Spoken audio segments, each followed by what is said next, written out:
Hi, everybody. Welcome back to the Comstock Channel. I'm Marlon Bowling with you. Always glad to have you with us on these podcasts.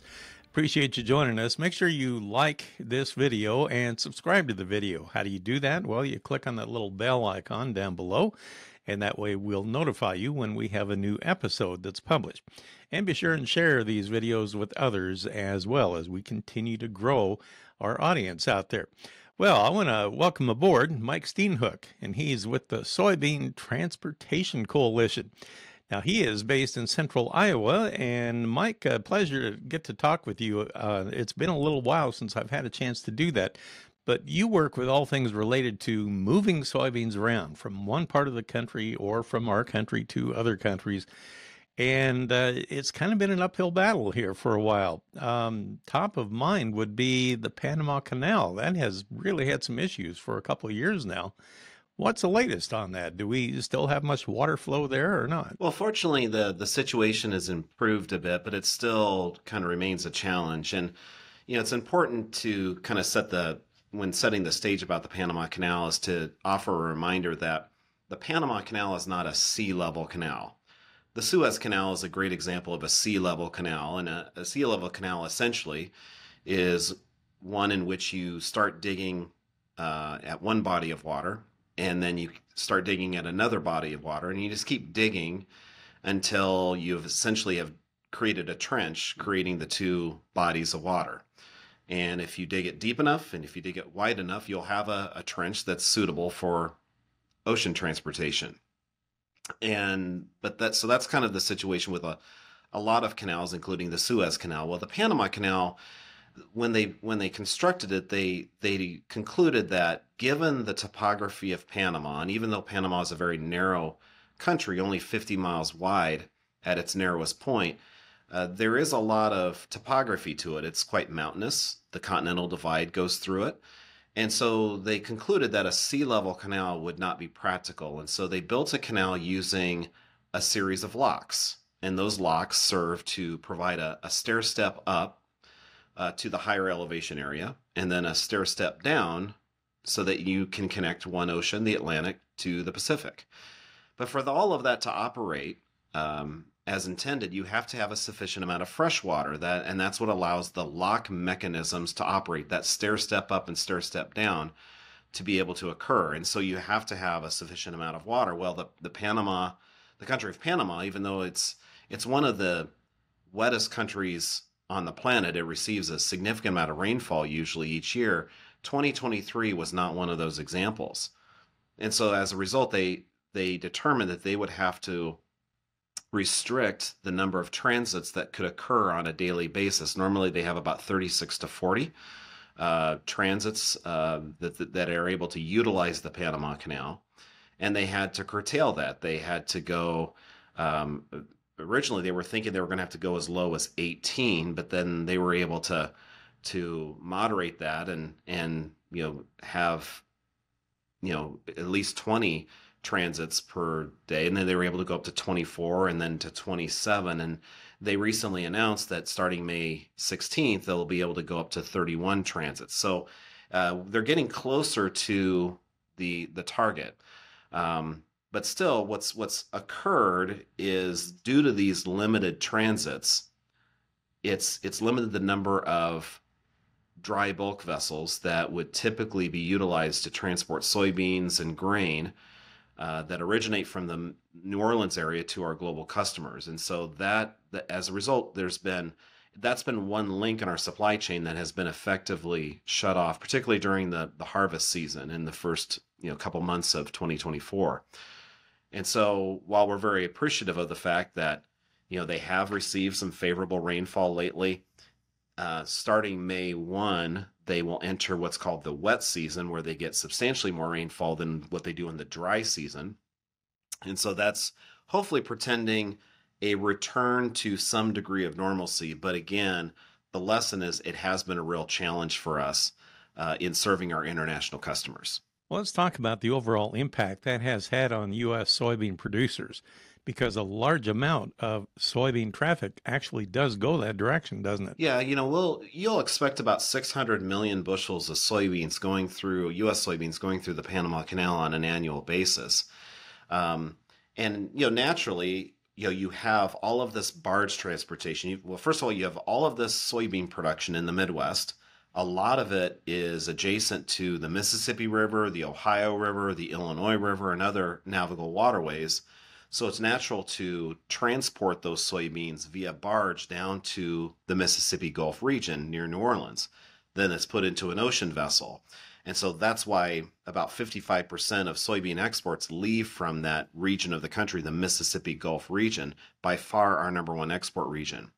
So if the destination is to a customer in Asia, which many of our most prolific customers are located there, the Panama Canal will naturally be one link in that supply chain. And so it's a very important part of our success in the international marketplace. So what happens when the Panama Canal is significantly curtailed for agriculture, which it's been over the last several months? Well, option B normally would be to put it into an ocean vessel and to go through the Suez Canal. Well, the Suez Canal is certainly having problems right now due to the terrorist attacks at that part of that narrow stretch of land called the Bab al-Mandeb Strait, which is at about a 20-mile stretch between Africa and the Arabian Peninsula. So that has been effectively shut down for a host of freight, including agricultural freight. So then you have to resort to going around the southern tip of Africa if you're going to Asia. And that'll add easily 20 days to the voyage, and easily a number $8 to $10+ per metric ton in cost. And one of the things that's just important to remember is that we in agriculture don't have the luxury of having these very lucrative profit margins.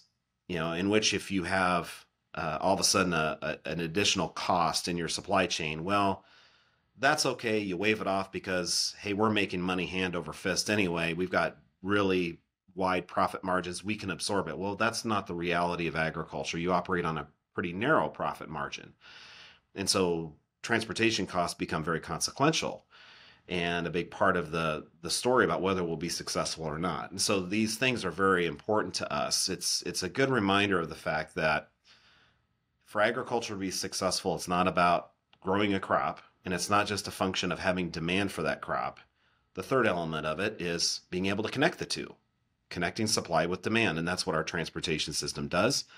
And so when you have problems along the supply chain, like in Panama, like at Suez, it obviously is something we take note of and we treat very importantly. Well, obviously, that wouldn't have too much impact with soybeans coming out of South America going to China, for example.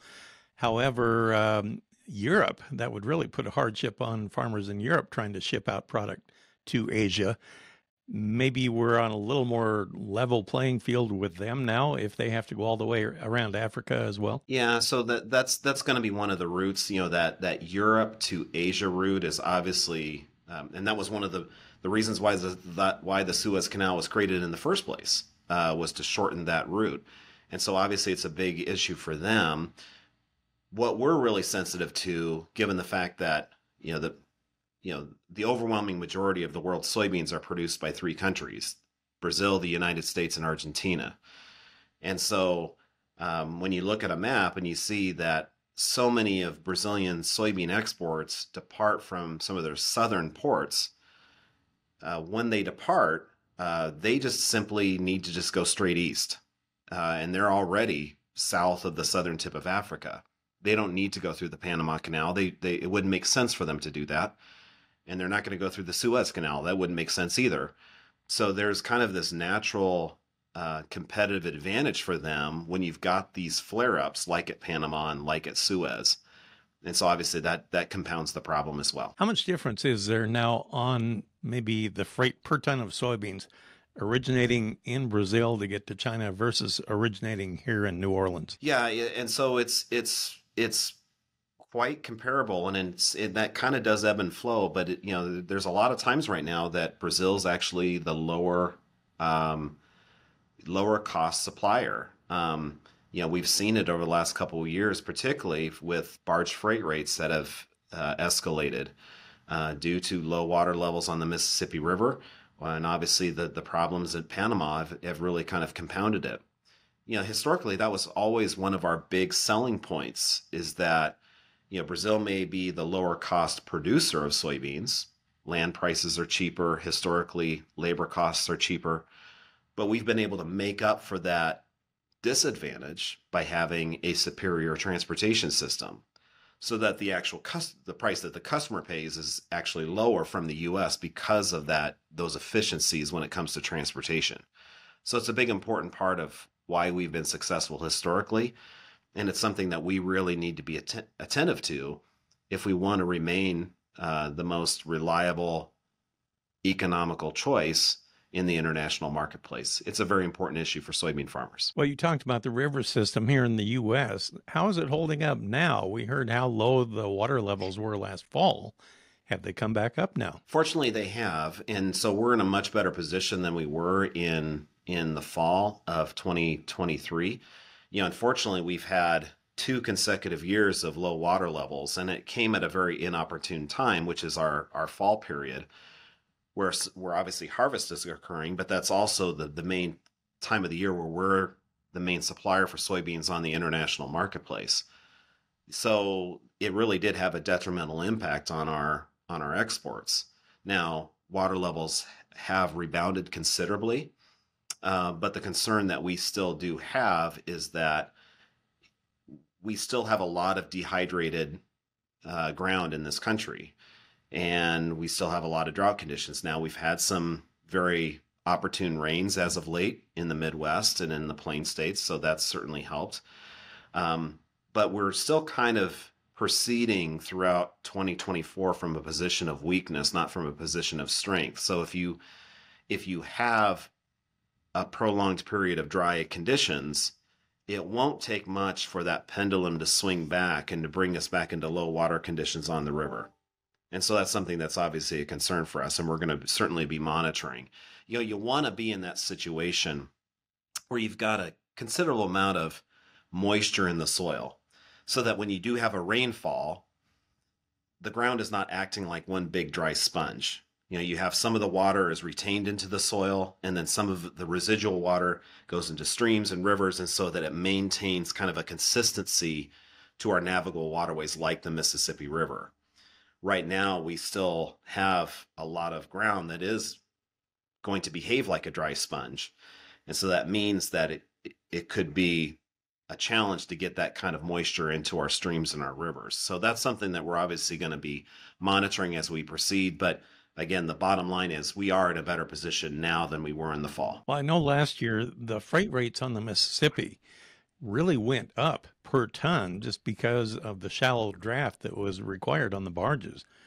But I just wondered if the freight rates have now come down a little bit, or are they still pretty elevated? Yeah, they have come down, and they were lower in 2023 than they were in 2022. Part of the reason was that our exports were more modest than they were, so there wasn't as much demand chasing after our supply chain. And so that the supply chain wasn't under as much stress as it normally would be. Now, that's not something we want. We want a strong amount of demand for our products. We want a very robust, export program. But then there was also kind of the scenario that was going on where shippers kind of just knew that there wasn't a lot of capacity on the river. So therefore, there wasn't a demand for it. It's kind of the scenario of like if you go to Disney World and if you know there's going to be a 2-hour wait to get on Space Mountain, the ride, a lot of patrons of the theme park won't even just go to Space Mountain. They just will regard it as not an option for them. And so that's why that kind of was going on as well. So, we still did move product by barge. We still did export from the lower Mississippi River, but the Mississippi was severely constricted, and it did hamper the volume that we would normally see. How would U.S. barge freight compare to trying to get the goods down to the Gulf by rail nowadays? Yeah, so barge is more cost effective. It always is, but then you'll see some of these spikes that occurred these last couple years, and all of a sudden, what normally is the most competitive, economical choice, barge, becomes secondary to rail. And that's that obviously is a problem. That's all of these farmers that are located near the Mississippi River or the Ohio River or Illinois River, they've always been in a kind of a vaunted position because they're located so close to this very efficient maritime highway. It's like, the difference between if you have a convenience store or an ice cream shop adjacent to a gravel road or to an interstate highway, who's going to attract more customers? Who has greater access to customers? And so that's kind of the situation where all of a sudden, these farmers that have, historically been in a very enviable position because it's a short drive to the river. And then all of a sudden those soybeans or that grain that they grow is very accessible to the global marketplace because of how efficient barge transportation is.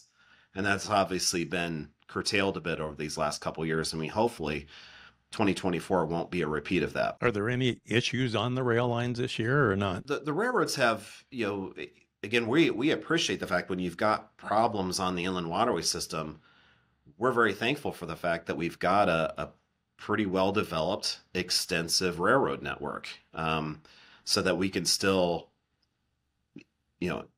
access international markets. So, rail service, there's always examples where it could be better, but, I think the railroads have done a very commendable job, particularly over the last several years, in being able to serve their agricultural customers. And so it's a very important part of our success. Well, now the Climate Prediction Center is now talking about switching over from El Nino to La Nina by probably July, give or take a month or two. Overall, does that improve your outlook now for our barge system to really resume where it used to be a couple of years back? That is something that's really hard to predict. You hear, well, that could mean more modest amount of rain in the upper part of the Midwest. It could produce more of an active hurricane season in the Gulf. That's something that obviously is a concern for us. We certainly don't want any kind of disruption down there. So I guess it's, I'm used to prognosticators at the beginning of every year, and I've yet to meet someone who's batting 1,000, and so it's something where we just try to really make sure that, okay, there's not a whole lot we can do about what Mother Nature decides, but can we make sure that we're building more resilience into our infrastructure and make it better, being able to withstand when those problems do arise. But then also the old adage in supply chains is don't put all of your eggs in one basket. And the more you can, fortify places like the Mississippi Gulf and the Pacific Northwest and the Atlantic coast and the Texas Gulf, the Great Lakes, the more you can spread your eggs across all of those baskets, the better positioned you are. So that's a big priority of ours. All right. Well, thanks for helping to explain all that, Mike, and taking time to talk with us. Very informational talk, and look forward to talking with you again down the road for an update. And we look forward to working with you here as we get into the growing season in 2024. It could be a big one if the weather cooperates. All right, that's Mike Steenhoek. Now, he is with the Soybean Transportation Coalition. He is based out of Des Moines, Iowa, a suburb of Des Moines, Iowa, and we thank him for that. And we thank you for joining us for this episode. For our producer, Brianne Hendrickson, I'm Marlon Bowling. We will catch you next time on the Comstock Channel. Thanks for joining us on our Comstock YouTube channel. Don't forget, you can also find us on Facebook and TikTok as well. Futures trading involves risk. The risk of loss in trading futures and or options is substantial, and each investor and or trader must consider whether this is a suitable investment. Past performance is not indicative of future results.